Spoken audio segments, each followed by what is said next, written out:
Hey everyone, it's Irene from Bay Wellness Coaching, and today I'm excited to be having a chat here with Kristen.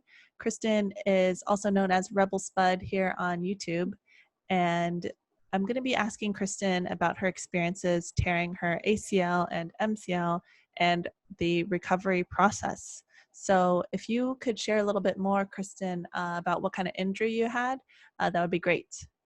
Sure. Hi, Irene. Thank you so much for having me.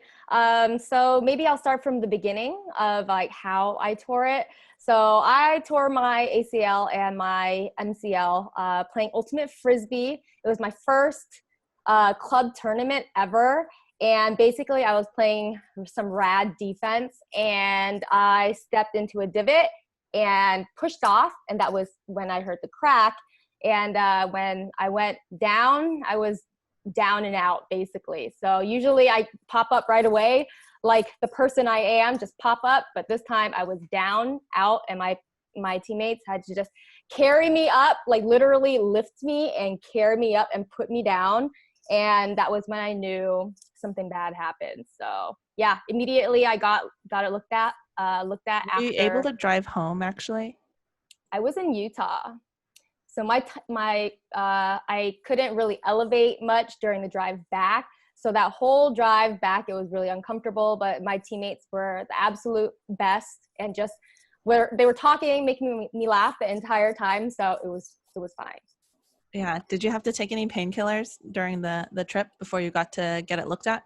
I did. I think they just pumped me with a bunch of ibuprofen the whole time. Yeah, I iced a lot and ate a lot of snacks, laughed a lot with my teammates, and that's how it got me back to the Bay. And right when I got back to the Bay, that was when it was confirmed that I got a torn ACL and MCL. Oh man. Okay. Yeah. And then how was your recovery process? Like what kind of options did the doctor give you in terms of like surgeries or kind of types of surgeries that you could have? Yeah, there were basically three options that they gave me. The first option was no surgery. So if you did not get surgery, then you basically, you know, just let go of the wheel and see what happens. ACL never recover. You can never get it back, basically. But you can still do a lot of cool things like hike. You can still run. You can swim. And you can still play sports too. But the doctor was like, "Oh, but if you step wrong or something happens, you trip, you're going to be probably in big trouble." And that scared me because I'm very clumsy, so I trip and fall often, torn Mhm. ACL or not. So I was like, okay, I got to get surgery. And the surgery options were an allograft. So allograft is basically you get tissue from a donor. And then the second option was an autograft, which is what I got. And they can either pull it from your patella or your hamstring. And I got the hamstring one. Mhm. I'm hearing a little bit of ruffling, so it might be like the mic a little bit. Is that better? Might still have a little bit of ruffling. Okay, I think that's good. Hopefully that'll help. Yeah, Thank you. thanks. So in your process of deciding which surgery to get or whether you wanted to have surgery or like how you decided, did you seek advice from other people, maybe get a second opinion? Like how did that go? Yeah, I got a lot of opinions. I'm very fortunate to have a lot of athletes in my network. So all of my teammates were very wonderful. I had even people that had different they tore their ACLs in different ways. So martial artists, for example. So I seeked all of their advice, and they gave me a lot of great tips. So a couple of the main takeaways that they gave me was make sure you take your time finding your orthopedic surgeon. That's very important. Make sure you trust them, make sure that they're credible and that you're comfortable with them. Mhm. And they kept reiterating that recovery is going to be very long, it's going to be painful. Prepare for heartbreaks along the way, prepare for tears along the way. And the biggest takeaway was all of them were like, do your physical therapy exercises religiously and you'll be Mhm. just fine. So that's basically what I did. And I took their advice to heart. They all said very motivational things, right? But they said they're friends. So they say how it is. It wasn't an easy journey. That's for sure. Yeah, gosh. How did you end up picking the surgeon that you ended up going with? It's a good question. I shopped around a lot. So it took me about 3 to 4 weeks to actually find the right surgeon for me all around the Bay. So it was local in Fremont and Newark, but then at the same time, I wanted to go even as far all the way to San Francisco. Mhm. And that's actually where I found my surgeon. So her name is Dr. Christina Allen, and I found her at UCSF. And she intrigued me a lot from the get-go, because when I went into her office, like it's always really cold in offices. It's like freezing over there. So me hobbling along, I'm just like curious to see like what's on the walls. And no, all of the other orthopedic surgeons had like very generic stuff, like go the extra mile, you can do it, things like that. But with Dr. Christina Allen, she just had a bunch of pictures of athletes and teams. And I Mhm. was just so curious. I was a little starstruck because as I was looking, I saw, oh, wow, that's like the US women's team there. Mhm. Oh, that's like the USA Taekwondo team. And like, I knew what she looked like after researching her, basically. I was like, oh, she's on those teams. So she was head physician for many of those teams. So already I'm like, okay, she knows what she's doing. And then when Mhm. she came in, um, she already was like a no BS kind of person. Like she came in, and I like those kind of people. So she kind of just talked me through the procedure. She talked me through um, all the different kinds of procedures that she does and that she handles. And basically, she does like 2 surgeries a week, basically, and that's a lot of surgeries, right? So already that built some credibility. And she talked to me a little bit more about those pictures that I saw, and yeah, that's her specialty. So already we built a lot of rapport, and yeah, she was just very kind. She was funny. I trust her, and if someone is going to, you know, tear into your body, and you better trust them, Mhm. basically. So that's how I came about her, and she was just really wonderful throughout the entire process and very professional. I love that. Yeah, that's awesome. That's awesome. You were able to find a surgeon you felt comfortable with and that you did your research, Mhm. speaking with the surgeons themselves.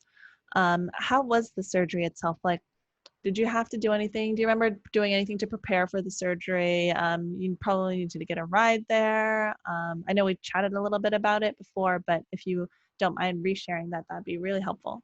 Absolutely. That, like, the week leading up to the surgery was anxiety inducing, because they are going to put you under for a couple of hours. They basically, you're going to go in walking and you're come out not walking, basically, and out of it. So for a whole week I was freaking out. Okay, and you were there. I was freaking out to you too. And I just remember that I chose the date of the eclipse. So it was either going to be really great or like really bad, basically. So that was the day. I remember going in really early. My dad drove me. So it was the first surgery of the day. So I think it was around 6 or something we had to get it. It was still dark. And then I think the appointment was maybe at around 7:30, 8, something like that. And yeah, I don't like being in cold waiting rooms or anything like that. Again, so we went, and it was a cold waiting room. As always, it was like kind of uninviting at first, but immediately when I sat down, the nurses who came to help, they were so professional, so warm. They basically make you like get into your scrubs, or what, not scrubs, whatever they're called, Mhm. and get you kind of comfortable, ask you some questions, and they mark the knee that they're going to do surgery on, obviously, because they don't want to do surgery on the wrong knee. And yeah, they were so sweet. They gave me a blanket. They knew I was cold. So I really warmed up with them, and they warmed up to me, and we're just cracking jokes and stuff. So the staff over there was absolutely wonderful. Talked to the anesthesiologist. She was also really nice. She told me exactly what she was doing, exactly what they're going to put into me, and exactly how I'm going to feel after. So that's what happened. Then I got to see Dr. Allen for a little bit. She reassured me everything will be just fine. And yeah, they put me under. They put me under. And then I woke up, and the solar eclipse was happening. So it was like literally like 5 minutes into like about the solar eclipse was going to happen. I remember waking up super out of it. The nurses and everyone was at the window, like looking at the solar eclipse or whatever. And you know, they saw that I was awake, and the first thing they asked was, "Are you hungry? Are you comfortable?" And I looked at it, I was like, "Yeah, I'm hungry. I'm hungry. Give me a snack." And they gave me some applesauce. And then they were so sweet because they were like, "Oh, we can roll your bed to the solar eclipse too. Do you want to see?" I was like, "Yeah, let's go see." So overall, the experience was very nice. The staff there was legit and very sweet, welcoming, kind, and the surgery went well. Mm-hmm. Oh, that's awesome. That's so good to hear. Yeah. Did you get to watch the solar eclipse? Did they give you little glasses or something so you They could see did. it? Oh, They that's did. so nice. They let me borrow theirs. So obviously I didn't have my own. I wasn't going to be like, yeah, let's watch the solar eclipse after surgery. Did But you yeah, have to fast before your surgery, by the way? I If did. you're like really hungry afterwards, because some surgeries require you to fast or like Yes. not even drink water for like a certain number of hours beforehand. Yeah, I think it was 12 hours if I'm not mistaken. Yeah, no water or anything. Mm-hmm. Yeah. Yeah. And then that kind of was the start of your recovery process. Like, did you need help getting into the car? Can you remember that? Or were you still kind of woozy? Girl, I try to get it out of my head. Just kidding. Basically, I had to stay there for a little bit. So the first day I was already pumped with a bunch of drugs, and they brought me home with a bunch of drugs. So I actually didn't feel too much pain per se. Dr. Allen made sure, she told me, "Hey, every 4 hours you have to take this, and you have to take this dose, or else you're going to be in extreme pain. So trust me when I say that it's gonna hurt." So I trusted her and definitely took my pain meds I had alarms, and it was really weird because it was like multiple medications. I wish I remembered the names. It was maybe 3 or 4 medications that you had to take at different times. So I actually had to wake up in the middle of the night to take like pain meds, for example, right? And anti-swelling, and I think even like anti-blood clot medicine. Yeah, or even antibiotics or something like that too. Correct. Yeah. Correct. Yeah. So all of those things. And it was my first major surgery. So I was just like, okay, I'm going to do everything she says. She's Hmm. expert. I'm not even going to question it. Yeah. So that was a little bit hard for me because I love my sleep, and interrupted sleep, I was just really out of it for the first week or so, just from the medication alone. Yeah. Hmm. Yeah. Yeah. And then kind of going over into like the recovery process, what did you start doing in terms of your recovery process? How's that been going? Mhm. And I know it's still kind of ongoing at this point, so maybe you can share a little rundown of how it all went. Yeah, how it all went down. Oh my goodness. So I do remember, again, all of my friends who said physical therapy. So even before surgery, I found my physical therapist. I think it was 1 week after surgery when I started.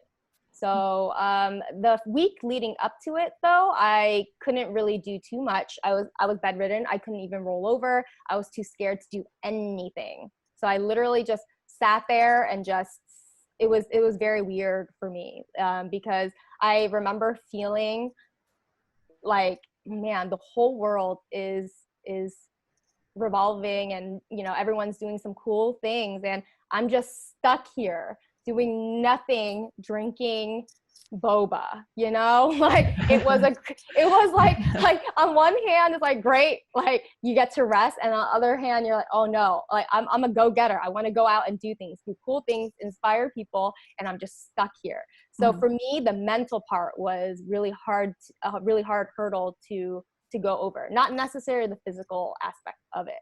So but friends were so wonderful. I remember they had schedules. They made sure that someone was always with me. So in the morning before work, someone would come drop off some snacks or something. Maybe someone would come during the middle of the day and just hang out. Maybe at night someone would be like, hey, you want to go on a walk or a whatever, like I'll roll you around on the wheelchair, you can crutch around, whatever it is. So I think mental health, it was the first time that I really allowed friends and family to take care of me. And yeah, I'm getting emotional. Like I just feel it. It felt so nice, and I never allowed that to happen. And I think just with that alone, it opened so many more opportunities for me to do things that were not physical. So, and that's what defined me, being just someone who's very athletic, who learns very fast, right? So for me, if you take that away, who am I? So I had a moment where like, who am I, Irene? Who am I really? Yeah. For people who Yeah. don't know you, like you are like so talented naturally at every sport. Like we'll play any sport and you're always like kicking people's butts. So there's like no doubt in my mind when I think like, oh, who's like a fun athletic friend who I could go play basketball with, Kristen? Who can I go kickboxing with, Kristen? Like every single sport you'd imagine you'd want to play with somebody, you can play with Kristen, basically. Thanks, Irene. And I think of the same as you. And yeah, so in that respect, the mental was difficult, but a lot of good came out of it too. So it forced me to just pause and think about these things I never had the time to think about before. And as you know, that's how End Zone came about, actually. So End Zone Sports, I just had to figure out, okay, Kristen, what is it you like to do? What brings you joy? Kids bring you a lot of joy. What other things bring you? Sports bring you a lot of joy. Inspiring people, building relationships, teamwork, and just making sure that the next generation grows up a little better than us, basically, is what I was going for. And all of those things happened in that first week of doing nothing. So I think that was really important and a big turning point in my life in general. And then the physical part of it, I just listened to all my friends. So that was a big one, because for me, I don't like staying still. So when it came to recovery, I did everything. I did beyond what someone was supposed to do, because I would go to PT. Then throughout the day, I would just continue to do the PT exercises. So even in recovery, I kind of, went above. But what was both encouraging and discouraging is doing research. So nowadays, the internet, like Reddit and YouTube and whatnot, it's like a plethora of information. And, on this journey, it's your own journey. You have to remember it's you. And when you're looking through other people's journey, you get excited, right? So for example, looking at someone recovering in 3 months, someone cutting, going back to their sport in 3 months, it's like, all right, I could do that if I, stick to all the PT exercises. But that's not necessarily the case, right? Everybody's body is different. Everybody's experience is different. So for me, that was really hard to see. And then you would go into the other side where it's like, oh no, it's been 3-5 years and I'm not the same. I've never been the same. So you hear all these different kind of stories, and I had to just take a pause button and be like, hey, this is your journey. No matter how long it takes, do you, and make sure you do it your way and do it in the best way that you can, basically. Mm-hmm. Yeah, that's awesome. Do you think there's any takeaways that you have besides like, focusing on your own journey, not being too torn up about how, no pun intended, about how everyone else's process went, like listening to advice of people who went through the surgery? What other tips do you think you might give to someone who is going through the same thing? Yeah, it's a lot. I just feel that, well, also other than don't tear your ACL, listen to your body and don't tear your ACL, other than that, probably, again, make sure that it's your journey. Like make sure you have a big, good support circle, not even big, just a good, strong, solid support circle, because it's going to be one of the hardest times in your life. You're going to be dependent on a lot of people, and allow that to happen. Allow yourself time to heal, however long you need it. Be kind to yourself. And I would say also something that I didn't do enough of was stretches. So I was more focused on getting my strength back and getting back into sport. And that's not necessarily the right thing, because even as you're building muscle normally, you still need to stretch. You still need to massage out the incisions. I didn't do that very well. So at one point in my recovery process, I had scar tissue forming on one of the incisions. And that was really painful because it felt like just a knife was like being jammed in there basically. And every now and then it would just feel like shooting pains. And that was a freak out for me. And that was a regression week because it was so painful basically. So things like that, don't forget to just take a step back and also do those kind of things too. The stretching, the massaging, the being kind to your body, and your whole sense of self might be compromised, but just because you can't pivot right now doesn't mean you can't pivot into other sports or pivot into different facets of your life, right? So I think with that mentality, you have to take it day by day, and it's okay to be bad at something now, or it's okay to struggle a little bit, but you'll bounce back. Yeah, and do you want to share a little bit more about kind of what you do with End Zone and kind of how you mentioned how that's how it came about when you're kind of sitting at home thinking like, oh, what is it that I want to do? Like, how do I want to inspire other people in this journey? You want to share a little bit more about what you're doing there? Sure. Yeah. As you know, I'm a big kid. So connecting with kids is also really easy for me. I just love how much joy that they get from being outside and being active. So that's something that you can't ignore. And growing up in the Bay Area, I did not have much access to sports. It was all academic for me. So, and I'm not a highly academic person. I'm a doer. So for me, I'm just looking at all these kids in the Bay who, want to be outside and playing, but they're just stuck at home, doing workbooks and stuff, which is equally important, but you do need to balance. So having balance is something that I instill in my own life. And I want to make sure that other kids in the Bay also find balance and joy and being just generally healthy, basically. And I just want to make sure that throughout that journey, they're having fun, making friends, creating a good network that they trust, right? And I think that's something really important. And I do want that to be something that I continue forever, whether or not it's with End Zone or something else. I think it's just important to continue to influence others and in the best way that you can. So that's just how I feel. Yeah, I totally agree. I think having a good balance of physical and mental stimulation is really important. Like, I think they feed into each other. A lot of like studying for mindset is like both your physical body experiences will affect your mental health, and your mental health will also affect your kind of physical health. So there's a lot of interconnectedness there, and I think it's awesome that you are helping instill that in future generations and kind of sharing your love of sports and youth mentorship with people. That's totally awesome and super cool, and excited to see where that kind of goes.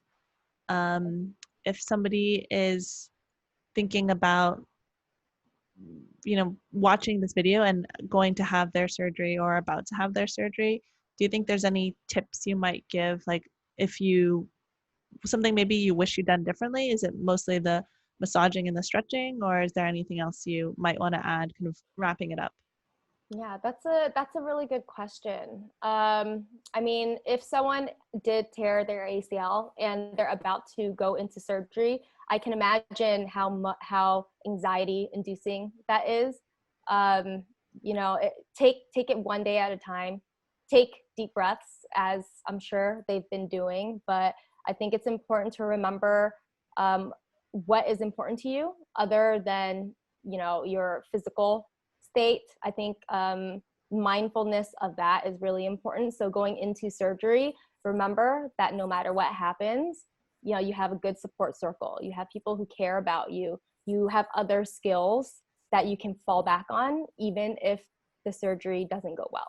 And that is something that happens all the time, that it fails, your surgery fails, right? So I think it's important to know and understand that there's a lot out there for you, and you will be just fine. Mm-hmm.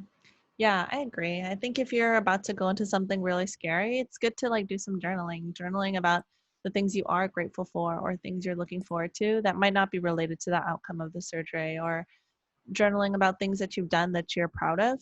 And like, no matter what happens, like, let's just focus on kind of controlling the things you can control. And then, you know, hopefully you did your research, you prepared, followed the doctor's instructions before surgery, and just kind of hope that everything happens the way it should happen. If people want to find out more about you, Kristen, and your journey, where would they go to find out? I know you have a YouTube channel. Kind of what would you suggest? Yeah, you can email me. You can definitely, well, you can check out my YouTube channel here. You can check out my email here. I'm just kidding. Make sure to like and subscribe. Yeah. No, but honestly, I mean, Irene, if they can connect to you, they can connect to me as well. So you can email me or just follow my channel. I haven't been very active on it, but I did vlog about it. I'm not saying it's great, but it's entertaining. So Yeah, it's you can good. follow me on my journey there. Yeah, I'll put a link in it at the bottom of in the description. People will be able to find you, youtube.com/rebelspud, REBELSPUD. So they'll be able to find out more about your journey and actually see the live vlogs as opposed to like this recap we're doing, but the actual experience as it went along, and you doing your exercises and stuff like that. It's pretty cool. Yeah. So highly recommend people check it out. Yeah. Well, thanks again, Kristen, for being on the show today. Signing off as always, we'll take a deep breath in together. Deep breath out. Have a good rest of your day, everyone. Take care. Bye. Thanks, Irene.